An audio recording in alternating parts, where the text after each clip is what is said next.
ante el inconsciente, aplicando lo simbólico a tu día a día. El lenguaje de los símbolos es el puente que une consciente e inconsciente, y para llegar a conocerte necesitas descifrar su mensaje. Una conversación sobre sueños y símbolos entre Marley Cuenners y Laureano Pérez. Hola, soy Marley Cuenners, psicóloga clínica transpersonal. Hola, soy Laureano Pérez, ingeniero y estudioso de la psicología profunda de Jung. Bienvenido a Ante el Inconsciente. Hola Marley, hola a todos, ¿cómo estáis? Hola, ¿cómo estamos todos? Hoy venimos con un tema bien interesante y bien aplicado, ya veréis, que son los sueños, finalmente, ¿vale? Sí, finalmente. Bueno, el sueño nos interesa muchísimo por su contenido simbólico. Como sabéis, el sueño es un conjunto de símbolos y que además tiene todo que ver con la persona que lo está soñando. El soñante es el personaje único de un sueño, porque cada personaje que sale en el sueño es una parte suya. Hay gente que, por ejemplo, sueña con otra persona y se queda preocupada con qué está ocurriendo con aquella persona, pero en realidad el sueño te está hablando a través de lo que simboliza para ti esa persona. Entonces, el soñante es el verdadero protagonista y la forma en que el inconsciente habla es siempre a través de personajes, de cosas, de lugares, y cada uno de esos ítems tiene un significado especial para el soñante. Y esa es la forma en que el inconsciente se manifiesta. No te suelta un discurso, sino que te da todas las sugerencias que te tiene que dar a través de personajes, lugares o cosas. Entonces, lo que significa eso para el soñante es lo que importa. Es eso lo que le va a dar sentido. Exactamente, porque el inconsciente, como dice Marley, él te va a dar una historia. Va a coger todos esos personajes, todos esos lugares y tal, y con la información que tiene va a crear una historia con un sentido, y por tanto es necesario que el individuo, el soñante, nos diga qué es lo que hay en él para poder entender el sueño. Claro, aquí como no estamos hablando directamente con las personas, por eso en el cuestionario hacemos algunas preguntas, como por ejemplo, ¿qué es lo que está ocurriendo en su vida en este momento? Porque eso está íntimamente conectado con el sueño. El inconsciente está siempre presente con aquello que está en este momento ocupando la mente, sea una preocupación, sea una alegría, cualquier cosa que está ocurriendo con la persona. Entonces, el inconsciente está siempre alrededor del temario del momento. Y eso naturalmente, por eso preguntamos en el cuestionario, ¿qué está ocurriendo de importante en este momento de tu vida? Porque eso es aquello con lo que está relacionado el sueño.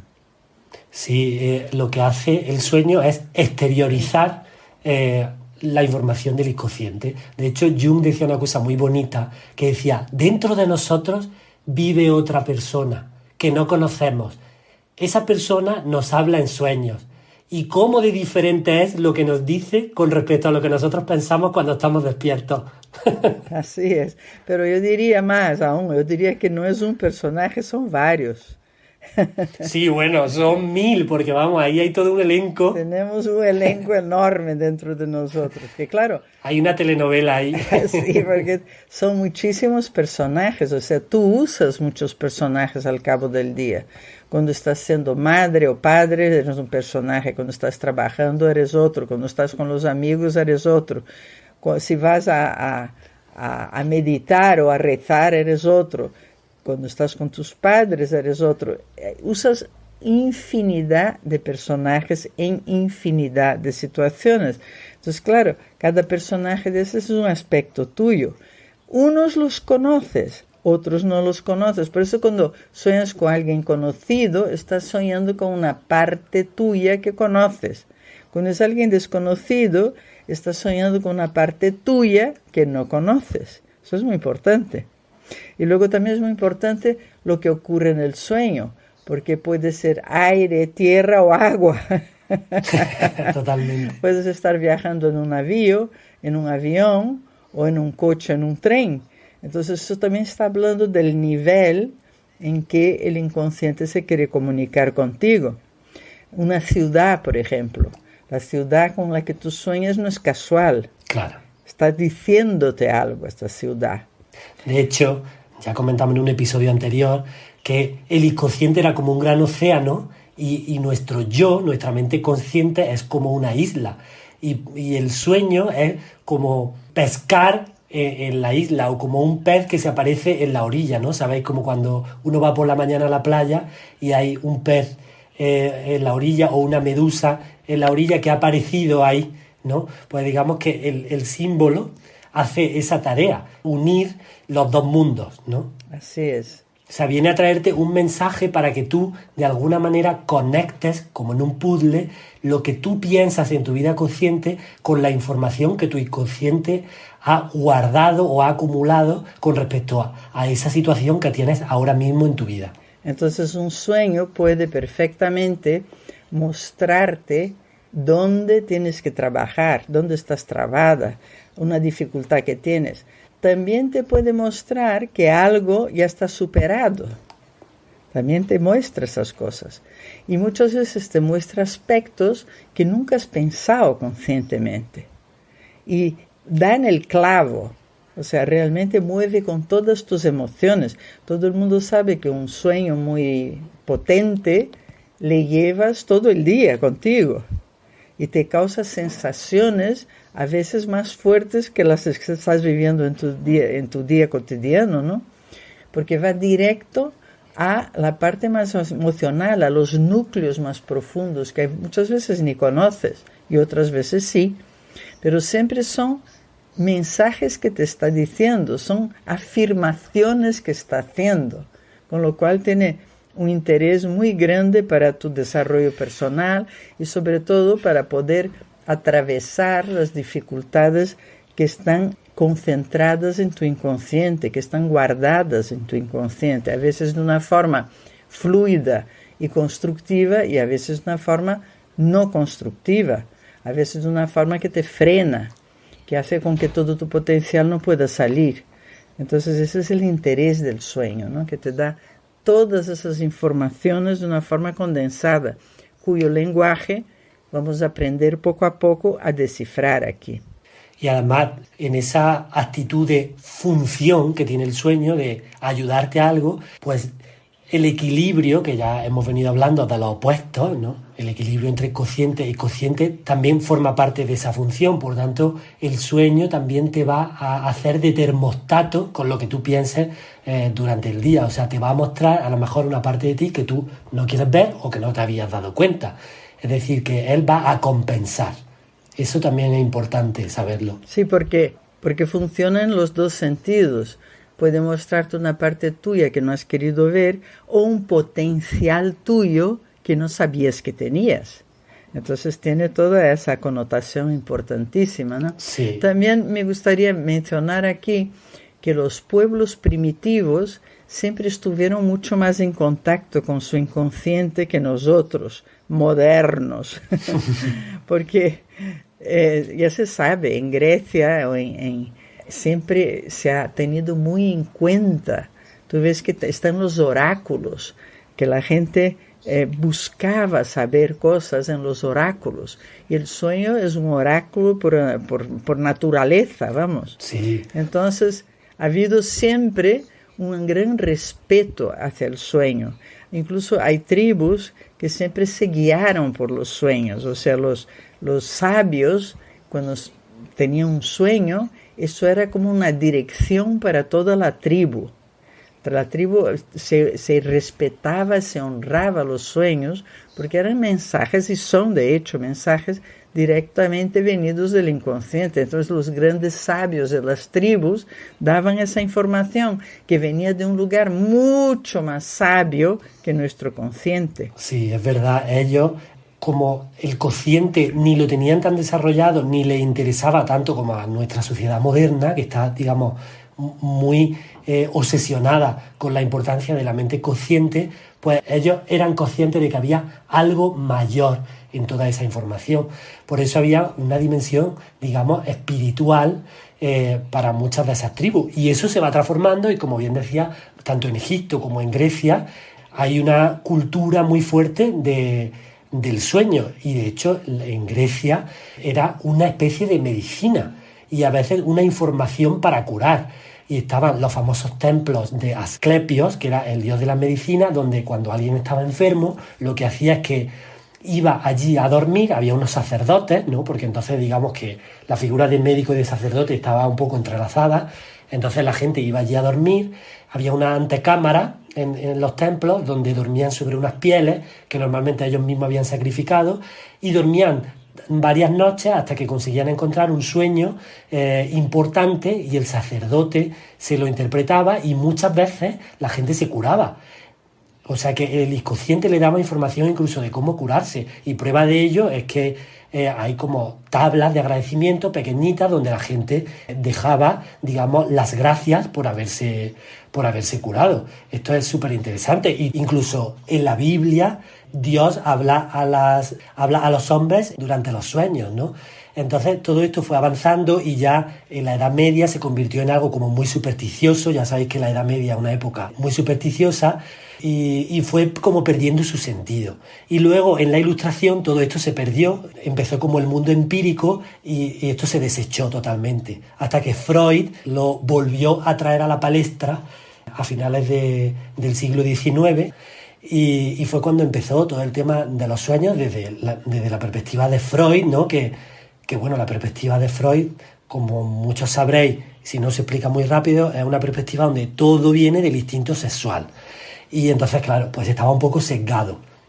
Pero no obstante, él hizo una contribución enorme. Desde luego. Sin embargo, nosotros, que veis que citamos mucho a Jung y que en algún momento haremos un episodio donde hablemos de las contribuciones de Freud y de Jung y por qué son necesarias las dos, ¿no?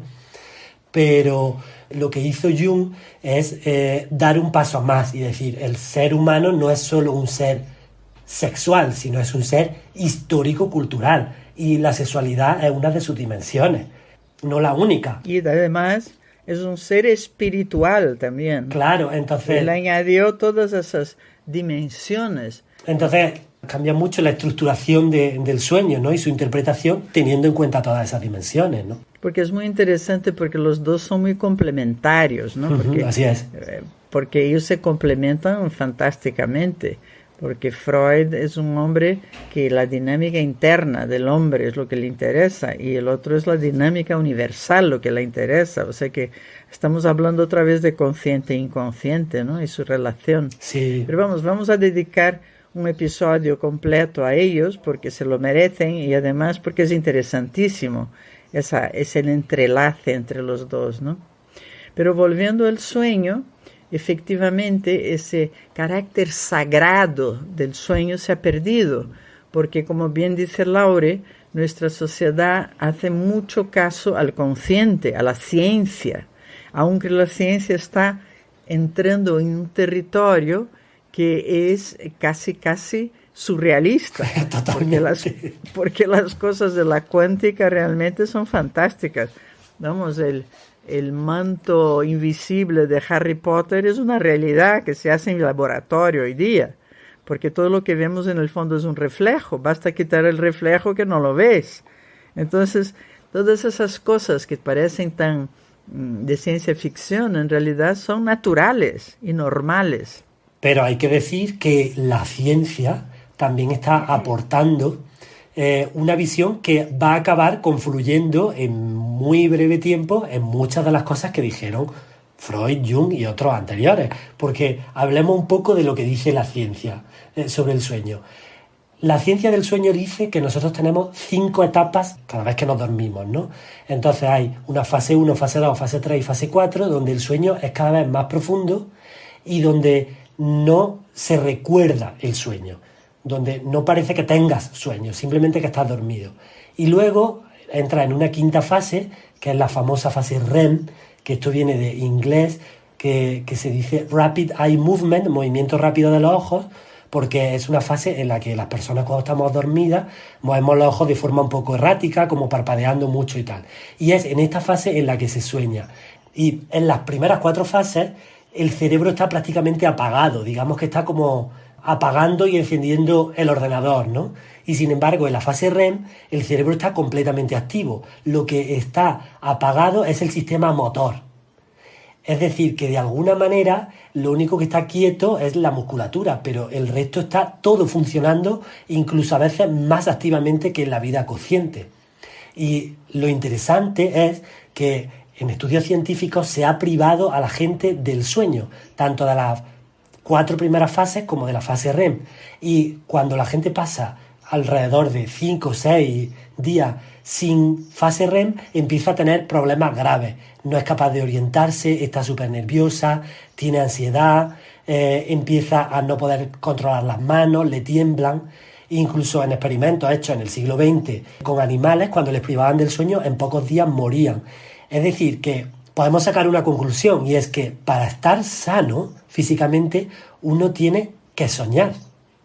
Es que el sueño es un regulador, porque el sueño a veces lo que hace simplemente es aliviar la mente de estímulos demasiado fuertes. Yo me acuerdo cuando en Río yo salí en el carnaval, y salí muchas veces. El carnaval es tremendo porque es una especie de invasión de estímulos entre la música, las luces, los gritos de la gente, lo que estás cantando. Vamos, es brutal. Y yo me acuerdo que después de pasar ahí por la avenida, pues por la noche era un sinfín de luces y sonidos en mi cabeza, porque estaba como equilibrando aquel exceso que yo había vivido, ¿no? Entonces, es un equilibrador absolutamente necesario para el ser humano. Por eso soñamos, aunque no seamos conscientes de haber soñado, soñamos porque es un equilibrador nato e importantísimo para nosotros. De hecho, vosotros sabéis, todo el que tenga animales en casa, que los perros, por ejemplo, sueñan muchísimo. Y entonces, una de las cosas que decía Jung es, si los animales sueñan, y está demostrado que todos los grandes mamíferos sueñan, y los mamíferos llevan sobre la faz de la Tierra 150 millones de años, hombre, si la evolución no ha acabado con esa capacidad, será porque sirve para algo, ¿no? Porque está encaminada hacia el futuro de alguna manera, porque si no, la evolución ya se habría encargado de acabar con esa característica, ¿no? Porque todo lo que hay en la naturaleza tiene una función, si no, la naturaleza lo elimina. Esto es evolución pura. Así que de ahí la importancia de los sueños, porque aparte de equilibrarnos, nos están mostrando contenidos del inconsciente que, como ya hemos dicho varias veces, es el que manda. Yo creo que sería el momento, ¿qué te parece, Laure?, de interpretar un par de sueños. Pues sí, estaría muy bien que empecemos a ponerlo en práctica, ¿no? Sí. Vamos a, si te parece, lees el primer sueño que tenemos. Vamos a leer vamos a estudiar un par de sueños ahora. Mira, tenemos un sueño de una señora, de una mujer que tiene 50 y algo años, y este es su sueño. Sueño que estoy en la pista de aterrizaje de un aeropuerto donde hay muchos aviones. En esa pista hay un cementerio y yo soy el vigilante. Simplemente me asomo y veo a mi alrededor la pista con los aviones y vuelvo dentro del cementerio. Todo el rato estoy entrando y saliendo, y ahí se acaba. Bueno. Y es un sueño recurrente para esta mujer. Sí, y ella cuenta que en las pequeñas preguntas que hacemos, ella cuenta una serie de cositas.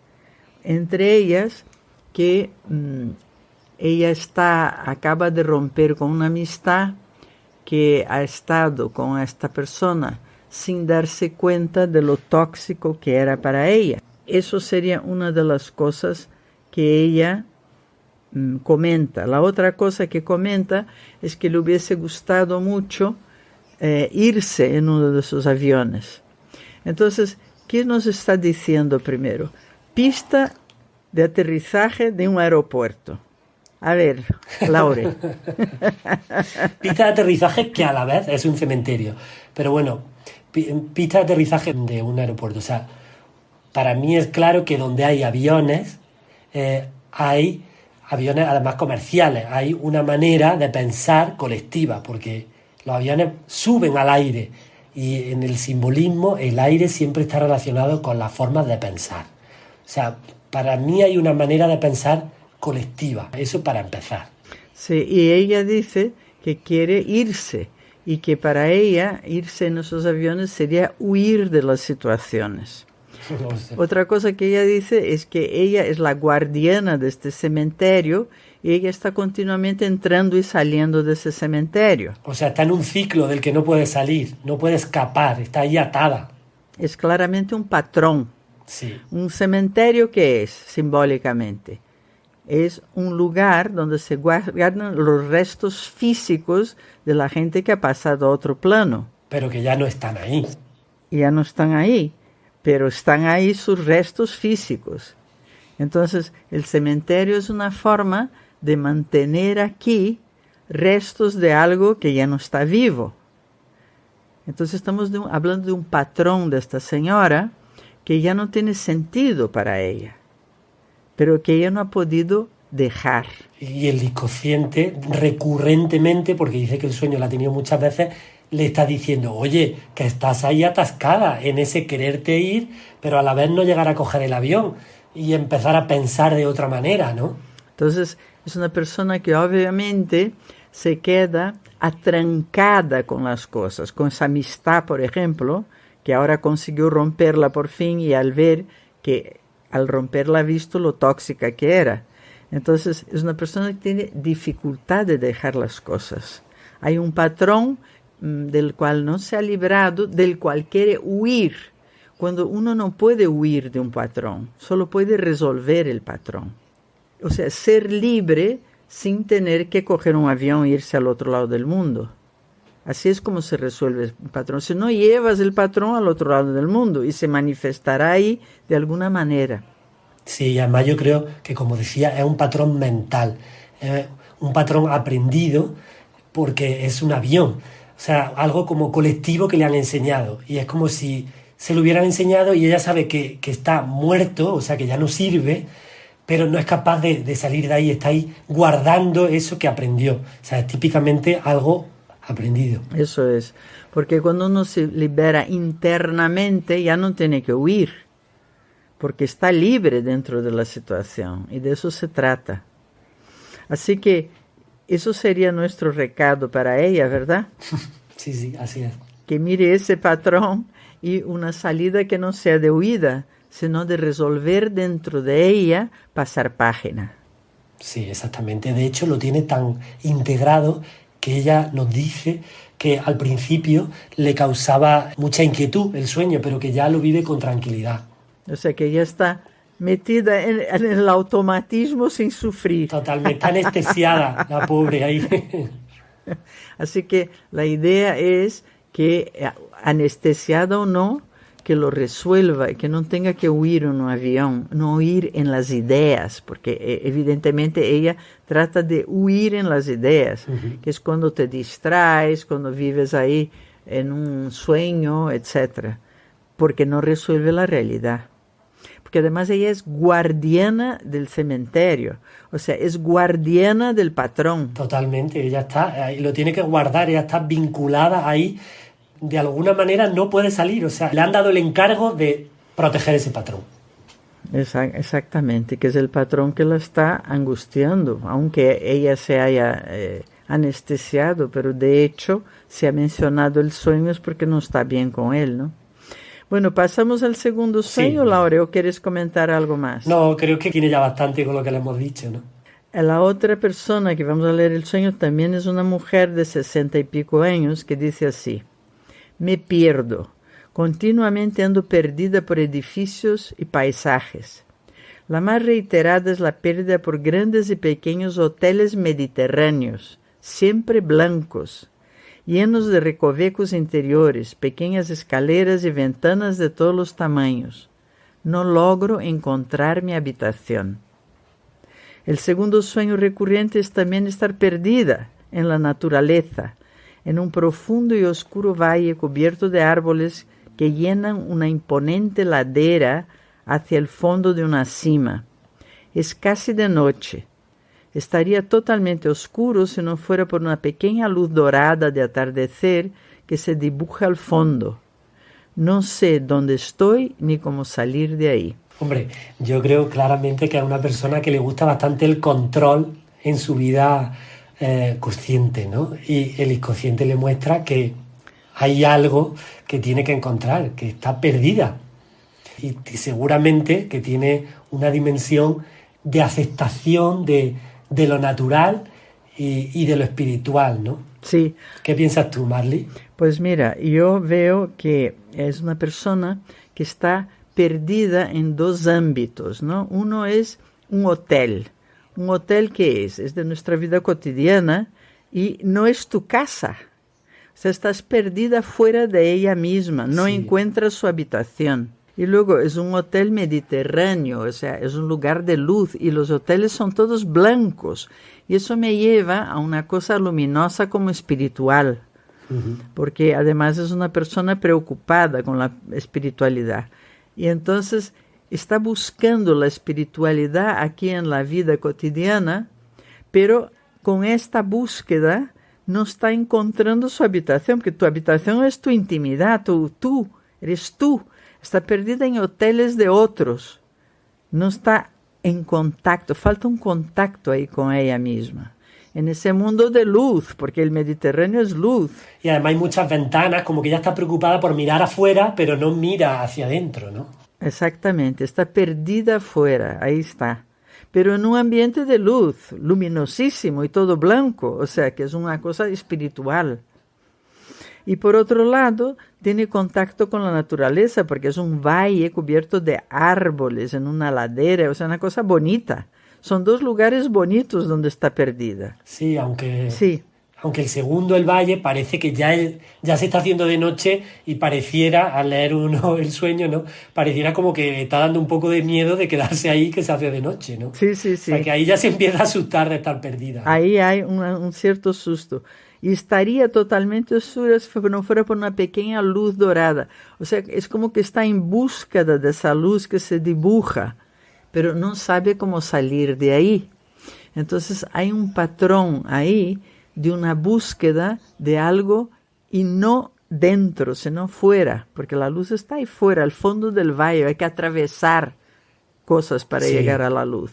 Yo creo que es el mismo sueño, ¿no? Pero digamos que el de la naturaleza es más fuerte, como mucho más agresivo. Le está hablando de la naturaleza propia, de encontrarse a sí misma incluso en el propio cuerpo, ¿no? Y de hecho menciona que hay una cima, como un sitio por donde se puede caer. O sea, ahí ya hay más peligro. Sí, porque en el sueño de los hoteles era como todo más fácil, más feliz, está como de alguna manera de vacaciones, pero ahí ya hay un peligro de caerse por una cima. Sí, pero en los hoteles estaban llenos de recovecos, escaleritas, ventanitas, o sea, mucho detalle, muy perdida en detalles. Sí. Y aquí hay una luz que es como la guía, es como la meta, llegar a esa luz.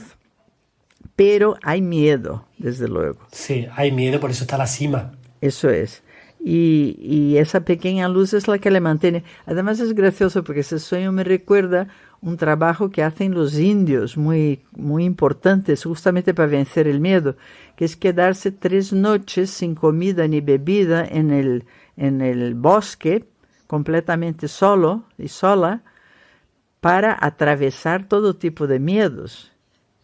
Y claro, es lo que ella tendría que hacer para encontrarse, ¿sabes? Atravesar el miedo para realmente sentir la seguridad dentro de ella misma. Sí, yo también creo que claramente el inconsciente le está diciendo que tiene en cierta medida que enfrentarse a la cima. No sé si caerse por ella, pero que tiene que vivir el miedo para atravesarlo. Si al final ya sabemos que valiente no es el que no tiene miedo, sino el que tiene miedo y lo atraviesa, ¿no? El que no tiene miedo es temerario, ese se puede tirar por un puente, le da igual todo. Bueno, ella no, porque hay una luz dorada ahí que está ahí al final, o sea, es como la meta, ¿no? Sí, pero tiene que pasar por la cima primero, ¿no? Tiene que pasar por su miedo. Sí. Tiene que pasar por su miedo. En la primera está como en un ambiente bonito, pero perdido en detalles. Y aquí claramente hay un miedo a ser vencido para encontrarse a sí mismo otra vez, ¿no? Y desde una perspectiva natural, desde una perspectiva, yo diría que incluso física. Sí, porque hay luz por un lado y por otro lado hay naturaleza, árboles. Entonces está entre la luminosidad y la naturaleza, o sea, dos ambientes muy bien, pero sin encontrarse del todo, ¿no? Sí, de hecho parece como que no hay una resolución en el sueño. Normalmente los sueños tienen una estructura dramática y tienen un desenlace. Pero aquí como que no llega a haber desenlace, lo único que ella se da cuenta de que está perdida, o sea, hay un bloqueo para que pueda darse ese desenlace que hay que resolver, diría yo. Pero ella tiene que encontrar su habitación. Claro, ¿no? Porque encontrar tu habitación es encontrarte a ti misma, ¿no? Y ahí ocurrirá el desenlace. Para eso tiene que atravesar el miedo, ¿no? Exactamente. Muy bien, Laure, yo creo que ya con esto cerramos el capítulo de hoy. El próximo vamos a hablar de algo muy importante, me parece, que estamos viviendo en esa época de la humanidad, que es los sueños en una época de crisis. Tema. Sí, un temazo, porque además lo estamos viviendo ahora muy fuertemente con el caso del coronavirus, ¿no? Entonces, mucha gente nos ha comentado, y lo hemos visto incluso en periódicos y en distintas fuentes, que está habiendo sueños de mucho impacto. Y esto es muy típico de las crisis, porque pues para el inconsciente las crisis tienen un impacto, ¿no? Sí, porque además la peste es un tremendo símbolo, sí, que acompaña a la humanidad desde siempre. El arquetipo de la plaga, ¿no? Así es. Muy bien, pues yo me despido de todos vosotros. Muchas gracias y hasta la próxima. Igualmente, muchas gracias por escucharnos. Un abrazo a todos y que tengáis un buen día.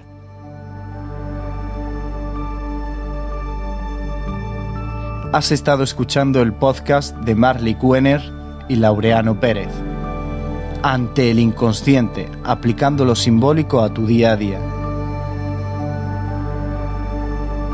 Muchas gracias por escucharnos y recuerda visitar nuestra página web para dejar tus sueños o preguntas. anteelinconsciente.com. Hasta el próximo episodio y felices sueños.